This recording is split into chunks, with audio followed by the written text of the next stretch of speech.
Hello again, and welcome to Broadcasting Scotland. It's Wednesday, the 26th of April. I'm Andrew Wilson, and this is Scotland at 7. This evening, I have the latest daily update from Ukraine on day 427 of the illegal Russian war of aggression and imperial ambition. Then I will introduce our guest for this evening, and then together we will take a look at today's headlines from Scotland and around the world. Chinese President Xi Jinping will send a delegation to Ukraine to hold talks with all parties on resolving the conflict there, after his first phone call with his Ukrainian counterpart Vladimir Zelensky since Russia invaded in February last year. 2 women have been killed and 10 wounded in a strike on a museum in Kupiansk in the Kharkiv region. Ukraine's President Volodymyr Zelensky said the terrorist country is doing everything to destroy us completely. Our history, our culture, our people. They are killing Ukrainians with absolutely barbaric methods. Vladimir Putin signed a decree establishing temporary control over the Russian assets of 2 foreign energy firms yesterday, signalling that Moscow could take similar action against other companies if need be. The decree was in relation to Uniper SE's Russian division and the assets of Finland's Fortum Oyj. The number of daily casualties Russia is suffering has fallen by about 30% during April, according to the UK Ministry of Defence, which reported that the drop was probably due to the end of Russia's winter offensive, which they said had largely failed. The MOD also said that Russia was now likely to be preparing its troops for Ukraine's counteroffensive. Ukrainian authorities have confirmed that Ukrainet was behind a drone attack in the Bay of Sevastopol. However, officials rejected Russian claims that the attack had put the operation of the grain corridor at risk.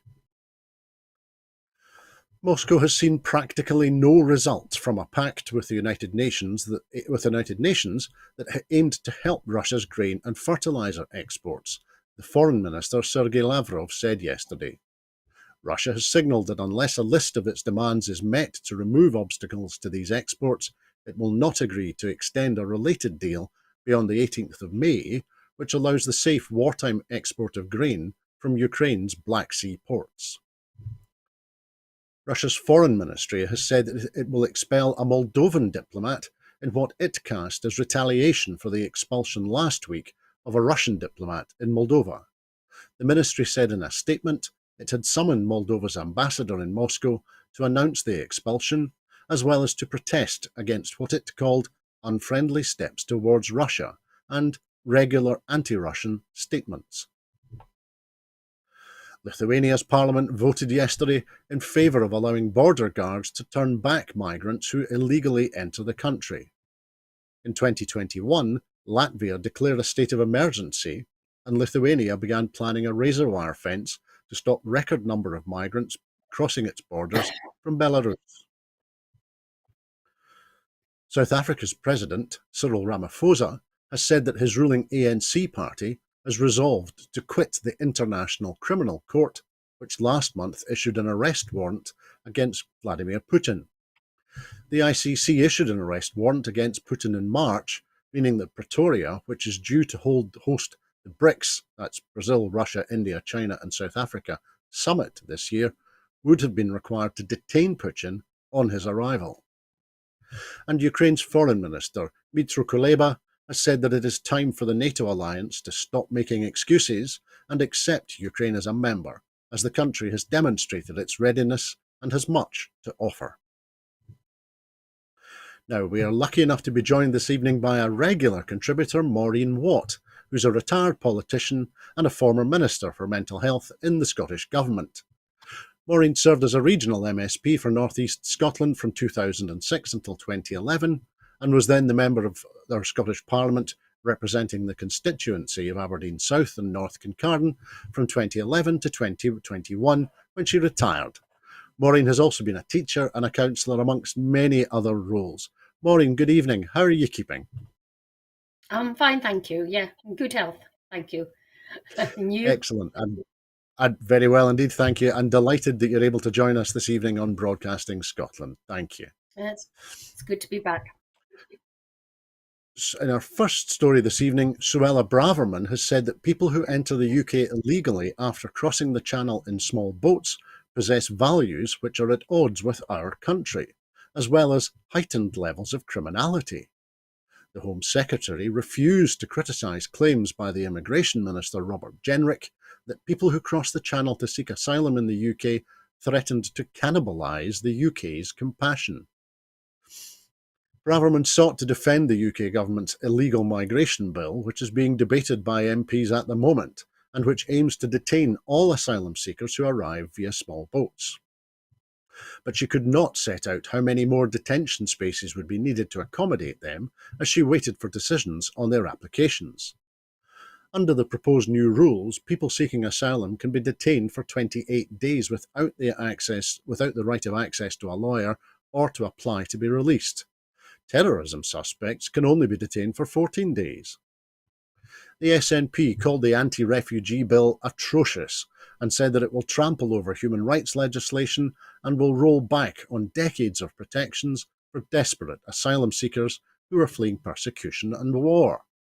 The SNP also said that the legislation was abhorrent and contravenes the Refugee Convention, the ECHR, and the European Convention on Action on Trafficking, and the UN Convention on the Rights of the Child. Commenting, the SNP Home Affairs spokesperson Alison Thewlis MP said, "This atrocious anti-refugee bill is one of the most abhorrent pieces of legislation I have ever seen pass through the House of Commons. It rips up decades of protections for those fleeing persecution and war, and will see the UK asylum system effectively closed down. It sets an awful precedent on the international stage. At a time when people escaping conflict in Sudan are likely to join asylum seekers from Afghanistan, Syria, and other war-torn countries, the Home Secretary wishes to close the door and put these people in even more danger." The illegal migration bill also overrides Scottish anti-trafficking legislation and the protections we offer to young people and women who have faced exploitation. Now, Maureen, we've heard this afternoon a number of senior Tories wading into this debate in a very direct manner and criticising the Home Secretary and Robert Jenrick. In particular, we heard Theresa May express her deep concerns about the way in which this bill will affect the human trafficking and slavery legislation that exists in the UK. So I was wondering, first of all, I wonder why such senior Tories, the former Advocate General also was commenting today. I wonder, why are these senior Tories wading in this manner today, do you think? Are they embarrassed by this legislation, or are they actually concerned? Or have they realised that they really are the bad guys?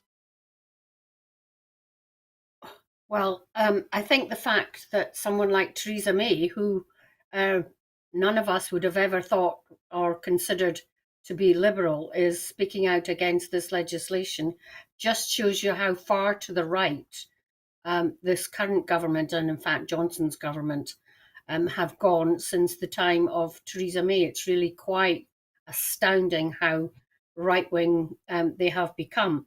And the rhetoric from people like Suella Braverman talking about the refugees being against our values, full of criminality, I mean, is pumping up the rhetoric to try and get the very right-wing, well, obviously they've got the right-wing press on board, but to try and pump up opposition to any migration into this country. Braverman is becoming ever more extreme. And the fact that senior Tories are prepared to speak up against it, I think, does show you just how awful this legislation is. Clearly, the opposition and the SNP are leading on how awful it is.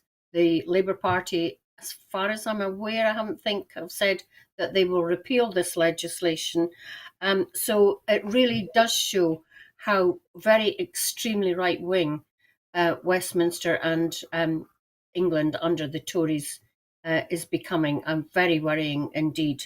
I mean, the fact that it goes against so much of the legislation that has been passed in the Scottish Parliament in relation to trafficking and the rights of women and girls and the children just shows you just how awful this right-wing Tory government has become. I mean, there's lots of other things that they can be putting through, that they require time for, to be putting through legislation to help the economy and everything else. And even earlier tonight on the news, we heard from people, refugees in Scotland, who've been waiting months and months and months, and all they want to do is contribute to this society. They're already doing it socially, in helping in food banks and helping in communities and gardens and things, but they want to be able to contribute economically. And surely when we have a shortage of labour, this is exactly what they should be doing.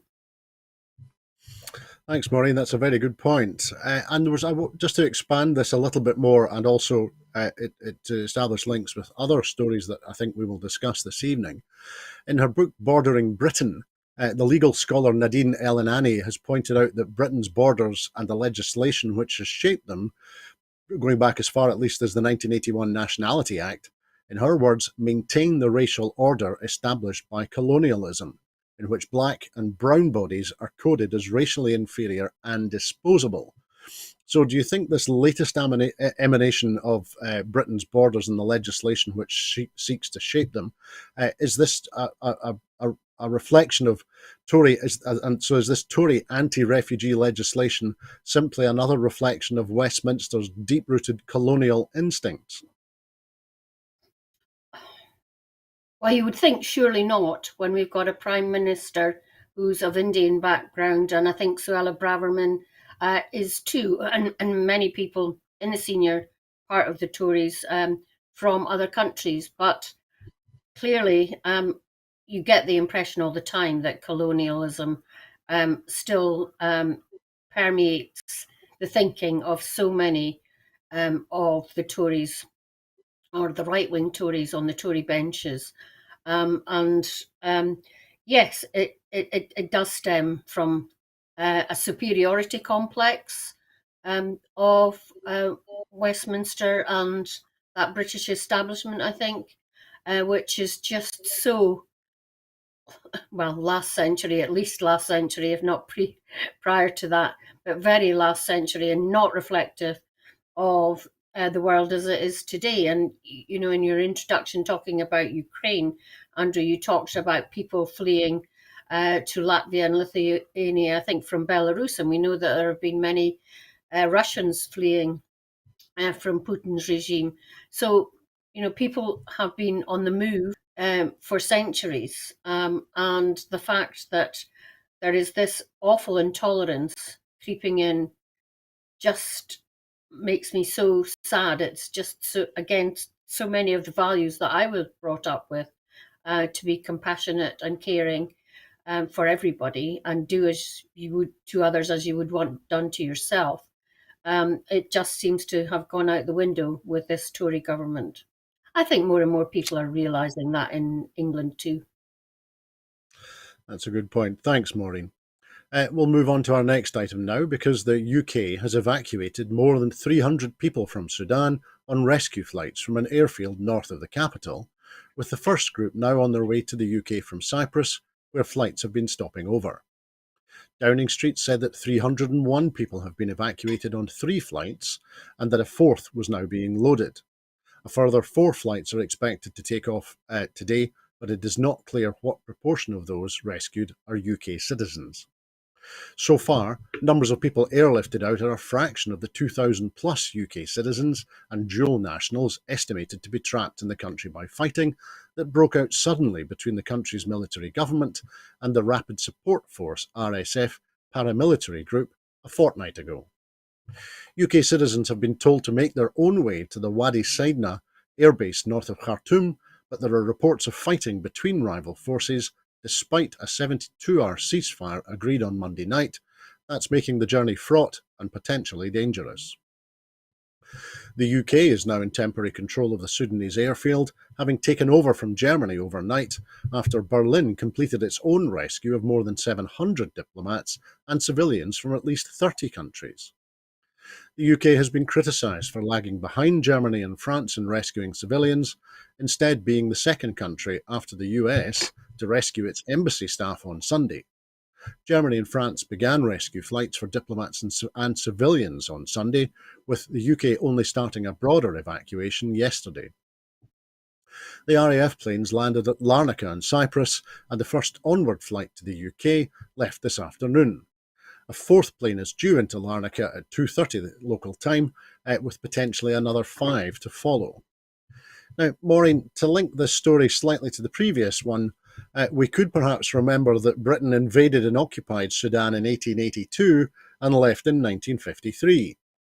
Now, we're told now that in addition to the flights, the UK government is considering a possible seaborne evacuation from Port Sudan. And the Defence Secretary said yesterday that he has directed the frigate HMS Lancaster to sail to the port city to potentially help. So do you think, in the context of Sudan and Britain's behaviour, do you think is sending a gunboat going to help? Well, to try and be nice, I suppose, maybe it's the one that's closest to Port Sudan. I think, it's a terrible situation in Sudan where rival factions are fighting one another. And so many people are affected by it. We're concentrating on speaking about those with British nationality or dual nationality getting out, but the poor citizens who are left to fend for themselves, one cannot forget them. But I remember the day when the ambassador, like the captain of a ship, was the last to leave. I'm not imagining that, I don't think, am I, Andrew? And now we have the diplomats and the embassy staff going first. I mean, that just sends out a terrible message to Brits who are trapped in any country where this might happen. And I just think it sends out a terrible message. And it once again shows how Britain is just so completely useless at doing anything, it seems, at the moment. If other countries with fewer resources than Britain can get their nationals out more quickly and also take others out, how is it that we can't? I mean, you can just imagine Suella Braverman in the Home Office or was speaking to James Cleverly saying, "Oh, not more people coming into Britain," when these people are perfectly entitled to be here. Many of them that you hear on the radio or the television are people who are visiting relatives there. And there was one a guy from Scotland who had the most Scottish accent that you could ever imagine. So, it's just terrible that we once again are shown to be lagging behind other countries in doing what should be the most simplest of tasks. That's a very good point, and I'm liking your comparison between the master of a vessel at sea. But I was going to explore a little bit with you the point you've just been making, because yesterday Germany said it had evacuated diplomats and other people. And the German Foreign Minister, Annalena Baerbock, said that Berlin would not leave civilians to their own devices. She went on to say that, unlike in other countries, quite pointedly, Germany's evacuation had included all its nationals and not only embassy staff. So what do you think was behind the UK's approach and the UK's delay? Is it incompetence, indolence, or a government that couldn't be trusted to deliver a pint of milk? Well, personally, I think the latter, but this is not the first time that I've heard of the embassy staff coming out first, and I don't know when this change of policy happened, but it seems to be is really bad optics for the UK government, and as you said, people.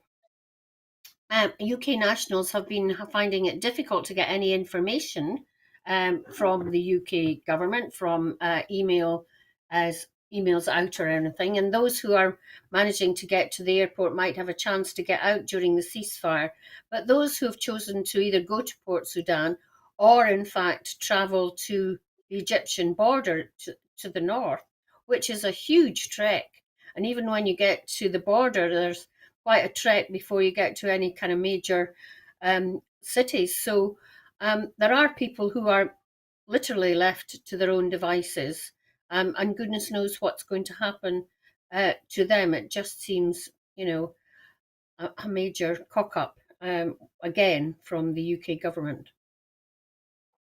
Thanks, Maureen. And just while you were talking there, I was checking. Yes, you were reminding me of Francesco Schettino, who was the master of the Costa Concordia, which sank and was told in very blunt terms by the Italian Coast Guard when he attempted to come off the vessel to get back on board. We'll be looking out to see whether the UK's ambassador in Sudan has been given the same direction. Let's put it that I way. doubt it. But let's move on Yeah. now. Let's move on now, because record numbers of food parcels were given out by the Trussell Trust in the past 12 months as the UK cost of living crisis helped drive more than 750,000 people to food banks for the first time.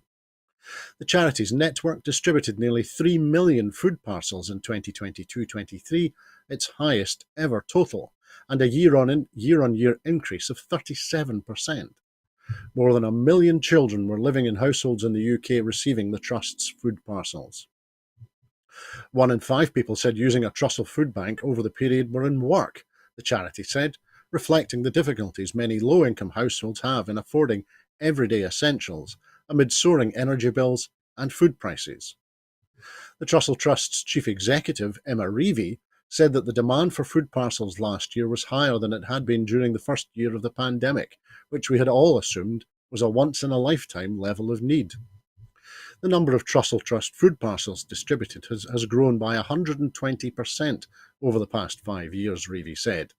In 2017-18, it gave out 1.4 million parcels, and at that time, that was a record. The figure increased in 4 of the following 5 years before hitting its latest peak. The scale of demand has forced the Trust to think through the logistics of charity food distribution. Levels of food donations, traditionally from individuals and local charity food drives, has failed to keep pace with demand, and Trussell had to spend £7.5 million last year, £4.5 million more in the previous year, replenishing food bank stocks. Until relatively recently, the bulk of people using food banks were in effect destitute, but static incomes and rising prices have changed that profile. People in low-paid and insecure jobs, typically in retail, social care, hospitality and warehousing, are increasingly reliant on charity food, the food banks say.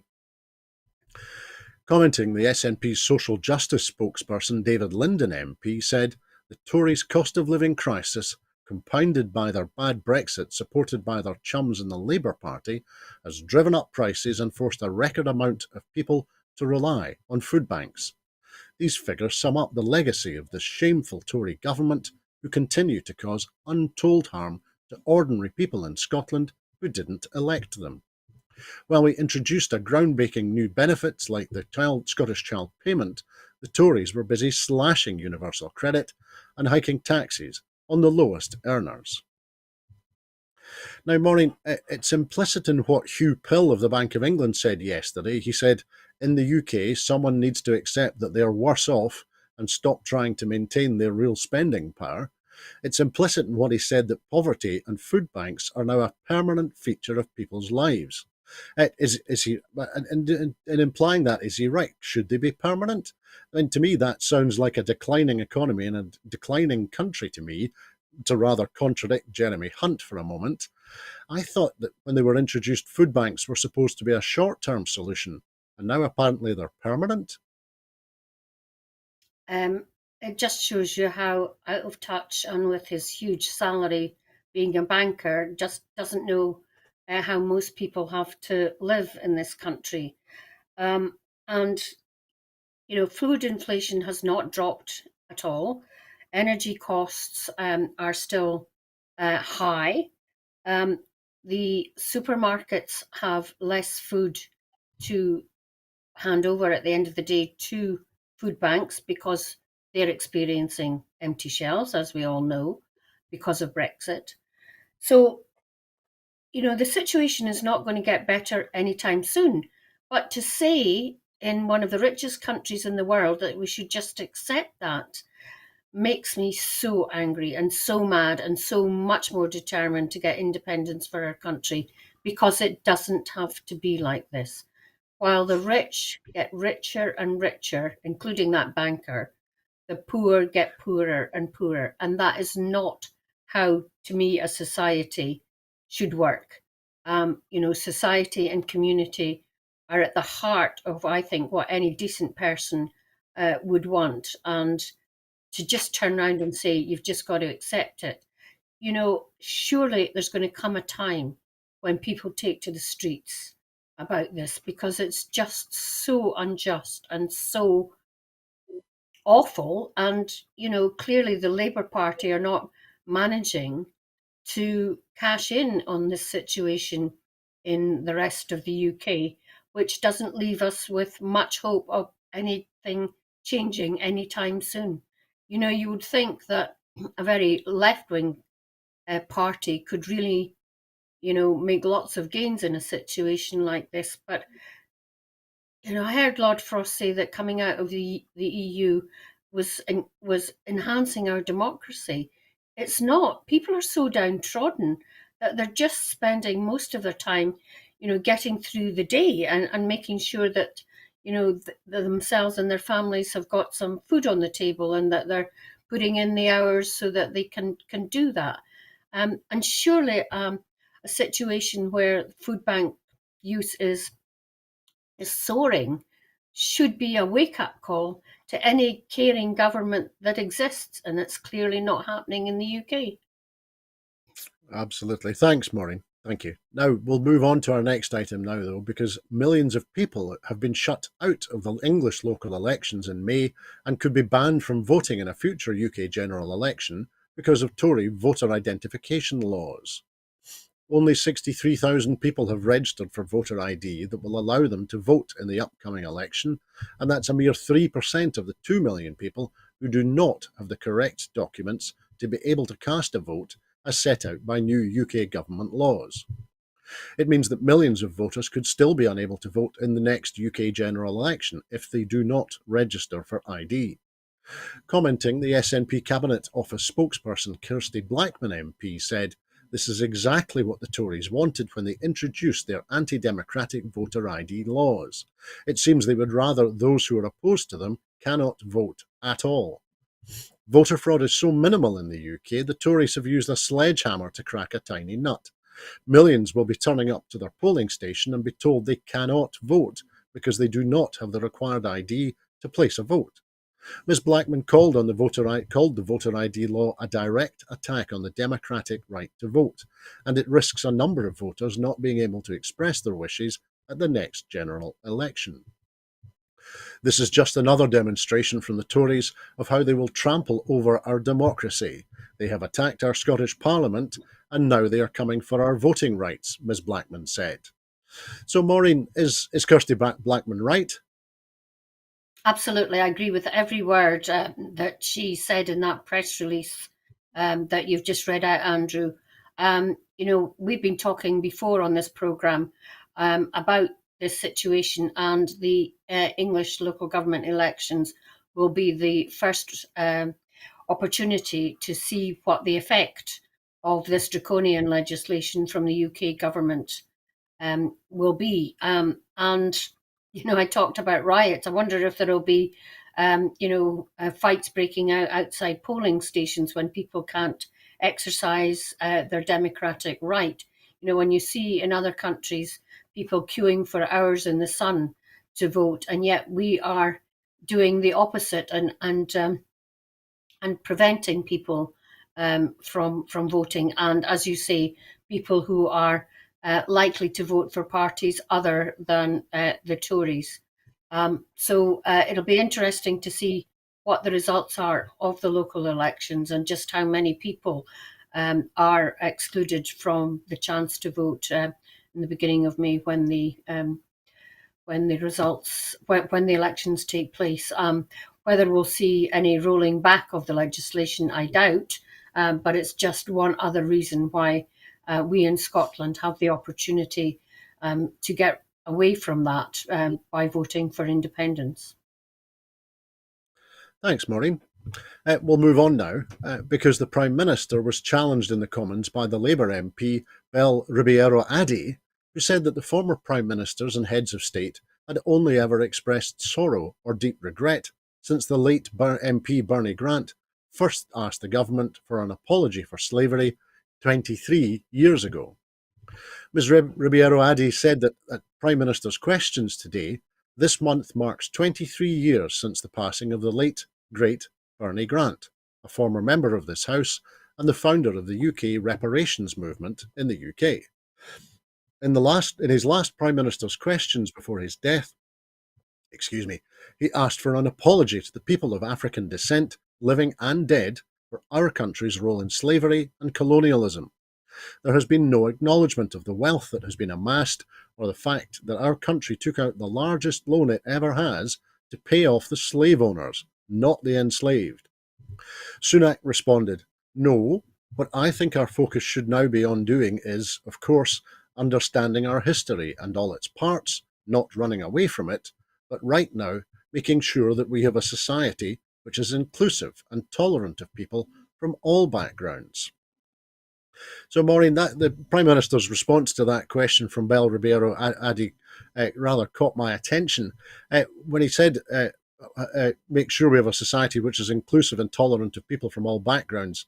Was he really meaning tolerant of people from all backgrounds so long as they have plenty of money and aren't seeking refuge or asylum? Yes, I mean, all we've been talking about up to now, Andrew, tonight is how they're trying to keep people out of Britain and how awful this government has been to people who are not British, as they would define it. I remember Bernie Grant, but I hadn't realised that I hadn't remembered that he was a champion of uh, reparations, and we've been asking for them for 23 years, because I think it's only in recent years that a momentum has gathered in order for people to apologise for the slave trade and for countries to apologise for the slave trade and make reparations. It's perhaps because those countries where the slaves came from are growing in their democratic confidence to take on the old colonial countries like Britain. And also, you were right about the slave owners getting reparations for the slave trade being abolished. They got money from the government because they could no longer make money from the slave trade. I mean, it's awful to think that that actually happened. But interestingly, I think there are some um, uh, rich families, landowning families who have whose ancestors did benefit from the slave trade, willing to consider this. And I think it's incumbent on the government to seize the opportunity and see what reparations can be made. It's a difficult subject, but I think something must happen. Thanks, Maureen. And it's a good point you make. There's a campaigning body called the Heirs of Slavery, whose members include the second cousin of King Charles, a direct descendant of William Gladstone, journalists, a publisher, a teacher, and social workers. And they're now lobbying the UK government to acknowledge and atone for its role in the transportation of an estimated 3.1 enslaved African people across the Atlantic. Now, the language there struck me as interesting. You and I have been talking about reparations.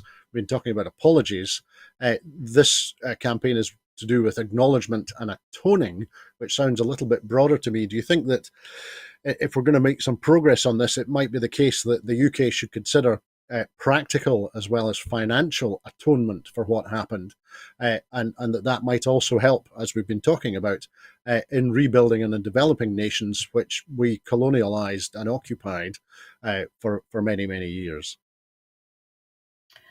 Yes, you mentioned that a cousin of the king was involved in this, and I know that they don't comment on political matters, but it would be interesting to know what the king thinks about this, because clearly a lot of the countries that we're talking about are part of the Commonwealth, and the king has expressed his support for the Commonwealth, which his mother very much supported.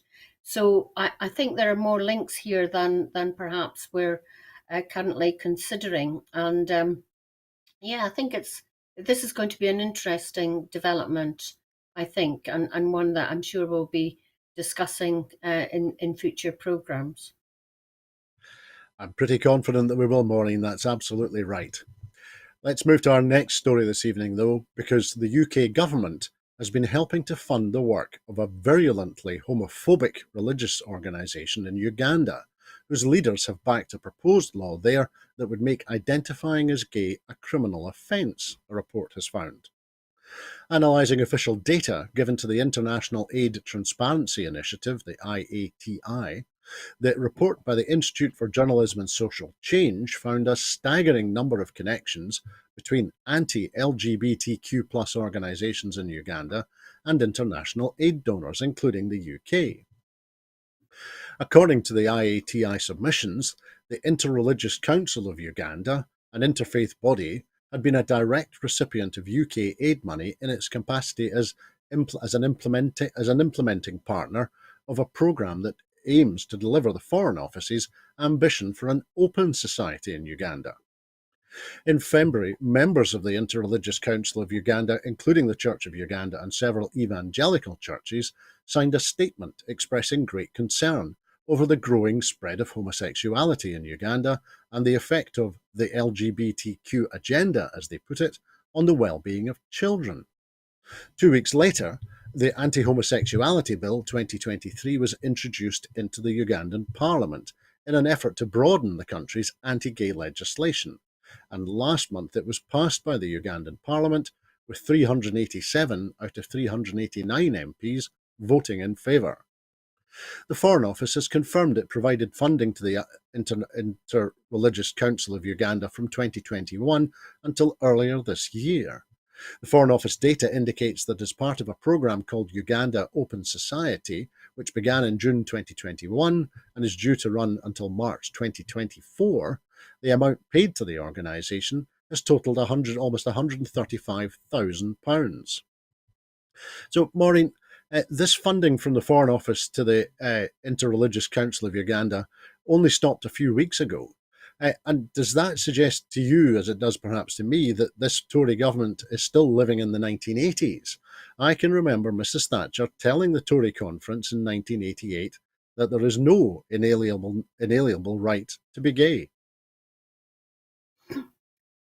Good heavens. I know how anti-gay Uganda is. I remember being at a Commonwealth meeting in South Africa, and the British and the Ugandan delegation almost coming to blows at the end of the conference because Uganda deliberately came to speak to us about this.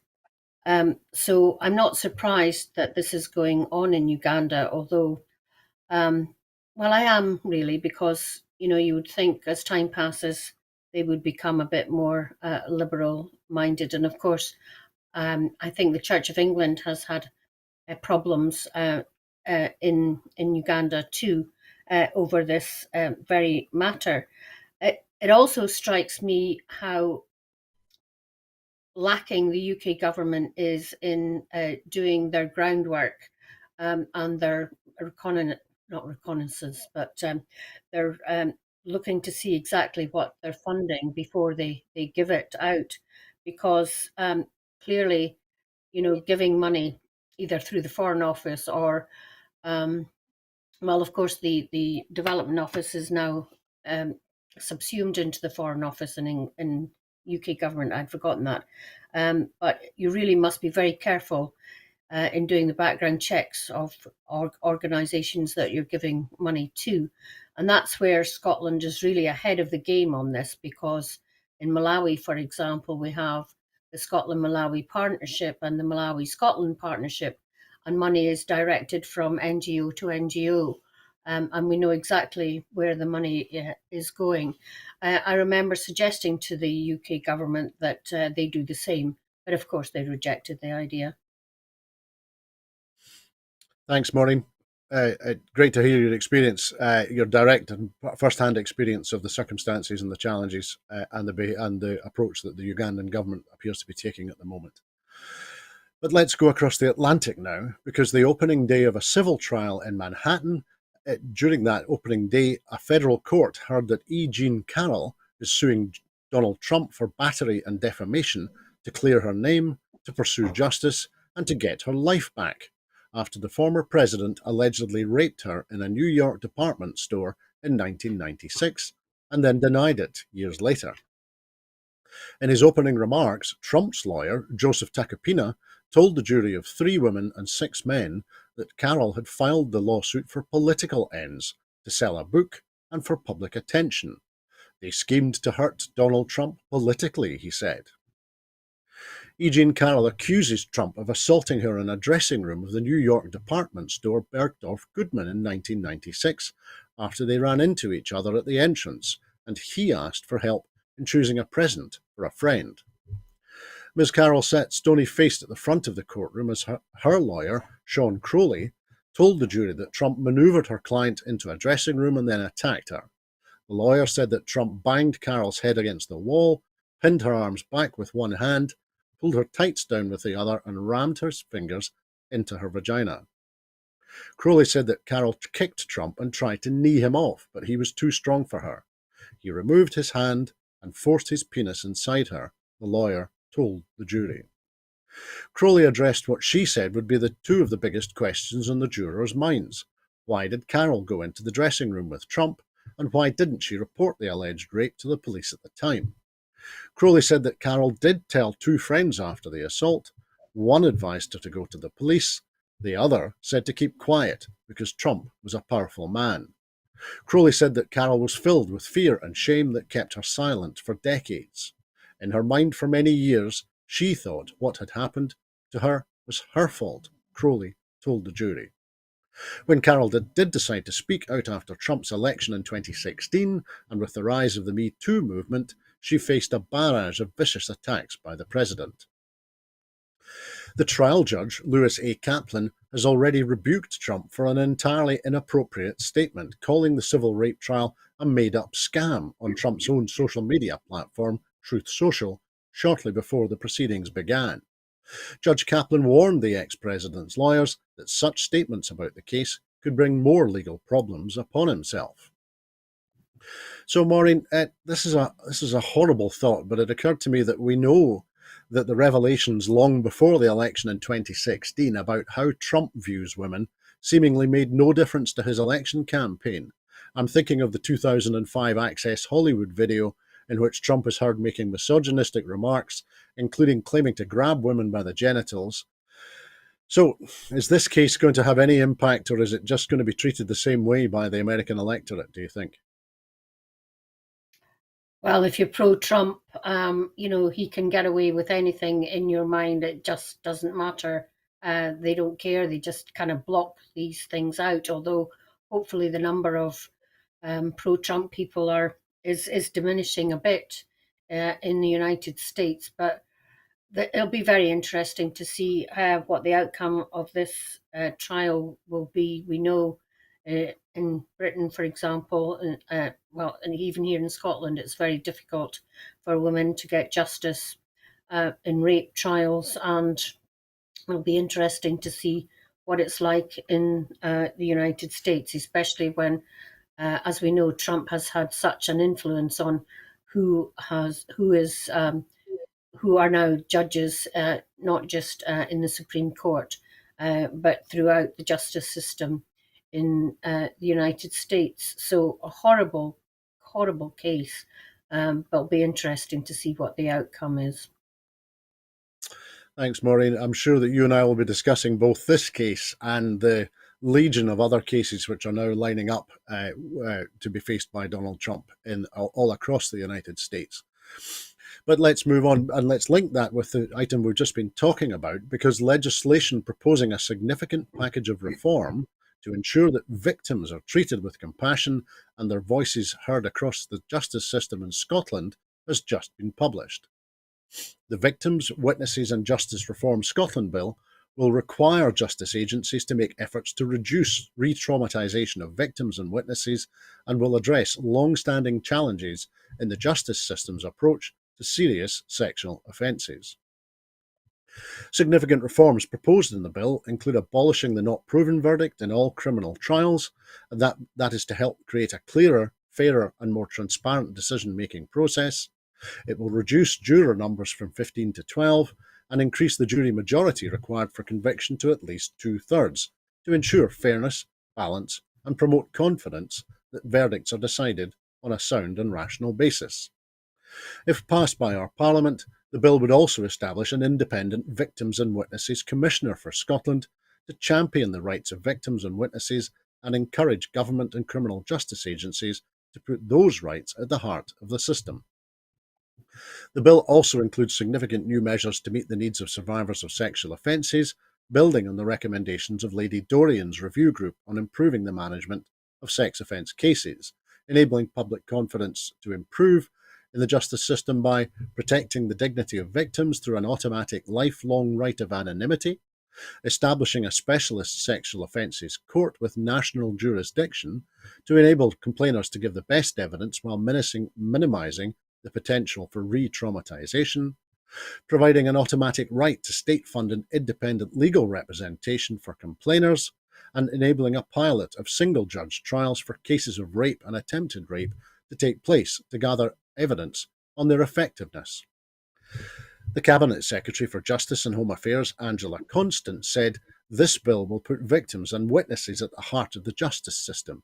It is testament to the efforts of many campaigners who have worked to ensure that the processes of justice better serve victims, witnesses, and vulnerable parties."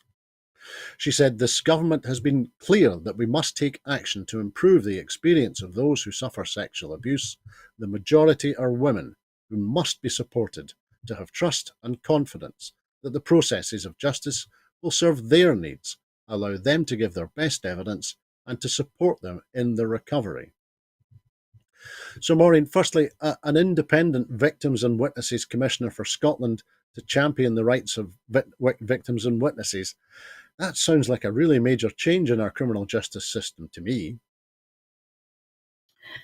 Yes, this does seem to be a major piece of legislation in the justice portfolio. And,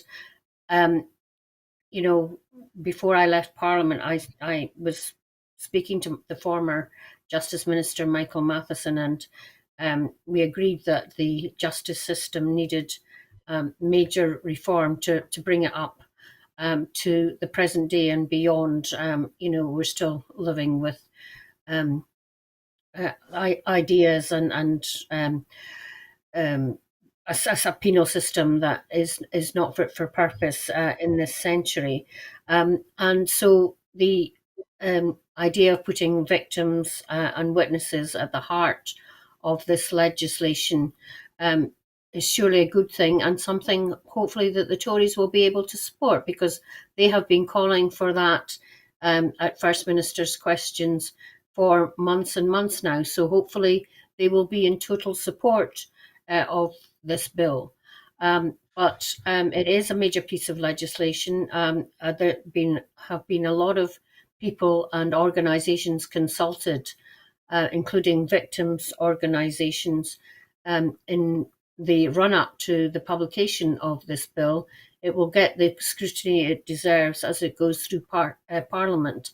But I hope we see it go through without too much contention, because, as I say, most parties have been calling for it before. If the Tories start making mischief with this bill, as they have with so many others, then that'll be a very black mark on them, I hope.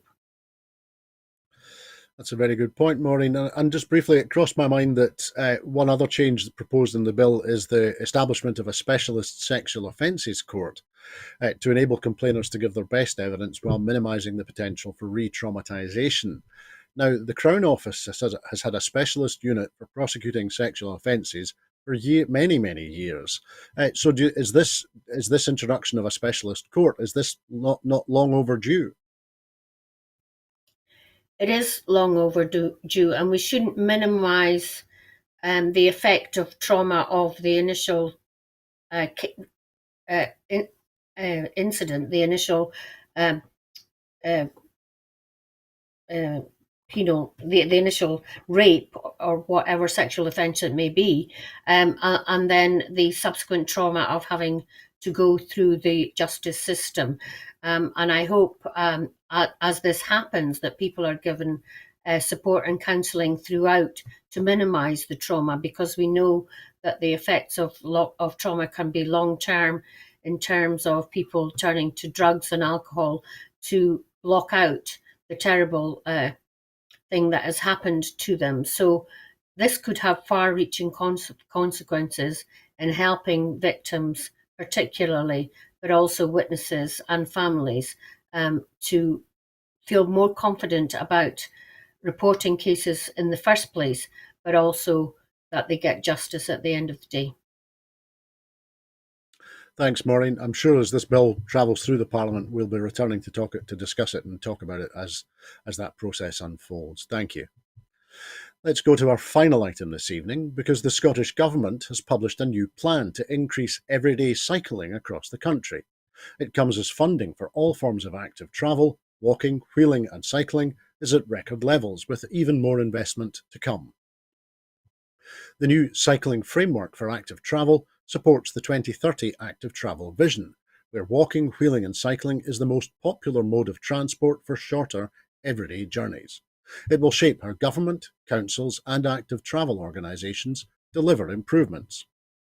Developed in partnership with Cycling Scotland, Sustrans, local authorities, and following extensive public consultation, the shared actions will remove barriers to cycling across the country and transform our communities into healthier and happier places to live, work and visit.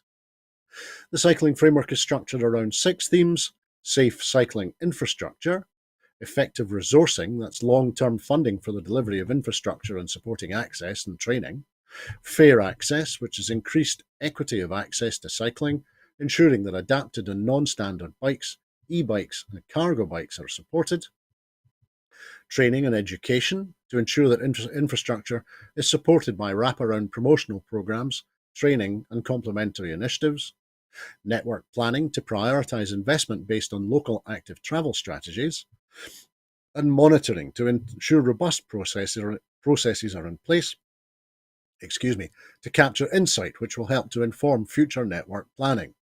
The Minister for Active Travel, Patrick Harvey, said, "I'm pleased to launch the new cycling framework for active travel. Developed with significant public and stakeholder consultation, this publication is our new guiding star for how we can best bring about a revolution in everyday cycling across Scotland." So, Maureen, if the safety of cyclists on our roads and elsewhere was improved, would that persuade you to get on your bike? I live in a very rural area, and it would take quite a long time to actually hit a town.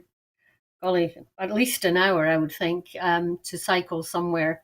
I do like going out on my bike round about here, but traveling somewhere, might do it on an e-bike. But no, I think I'd be pretty scared. But I think if you live in a city, and especially as the government is promoting 20-minute communities, I think more cycling and wheeling really does fit into that philosophy. So it is good that we're encouraging more people to get cycling and wheeling, because it does help with your health, overall health as well. So I think this all fits into the general direction of travel in Scotland, where we want to encourage communities to be communities in the proper sense of the word, and for people to be able to get to the school or to work, or whatever, in a manner that ditches the car. Thanks, Maureen. And you anticipated my next. I was going to talk about whether or not this framework was going to change the direction of travel of public opinion, thinking about the controversy with the introduction of separated cycle lanes in urban areas during the pandemic, which became very controversial. But I think it sounds like you and I agree that this new cycling framework for active travel is going to change the direction of travel of public opinion. So thank you. And I say that because I'm afraid that's all the time that we have this evening. In making these programmes, Broadcasting Scotland depends on the generosity of viewers and others who value our distinctive approach to news, current affairs and culture. Please help us to continue to make these programmes, to continue to develop the station, and to make new programmes. Our programmes will always be free to view, but if you can afford £5 a month, please consider becoming a Broadcasting Scotland supporter. We have set ourselves a target of raising £30,000 in order that we can continue to pay the bills. To everyone who has donated, and to everyone who has signed up to make a regular monthly payment as a Broadcasting Scotland supporter, thank you very much. There are other ways in which you can contribute to our work. If you would like to volunteer to work with Broadcasting Scotland, either behind the scenes or in front of the cameras, or in any other way that helps, then please visit our website at www.broadcastingscotland.scot and send us a message there. You can find us on Twitter at BroadcastScot. Please like and retweet us. And you can also find us on Facebook by searching for Broadcasting Scotland. When you're watching us on YouTube, it would be great if you would like and subscribe to Broadcasting Scotland on that platform. We will be back tomorrow evening at 7 for the next edition of Scotland at 7, so please come back and join us then. I'd like to thank everyone who's been watching this evening, and of course I'd like to give a very special thanks to our very special guest, Maureen Watt. Thanks, Maureen. Thank you for having me. It was good to have a chat. It's always a pleasure, Maureen. The 26th of April seems to be a real day for philosophy in Scotland. On this day in 1710, near Banchory, Thomas Reid was born, and he was a philosopher who played an important part in the Scottish Enlightenment. And then 1 year later, on this day in 1711, in Edinburgh, David Hume was born. He's often regarded as the most important philosopher ever to write in the English language. I'd like to thank everyone who's been watching this evening.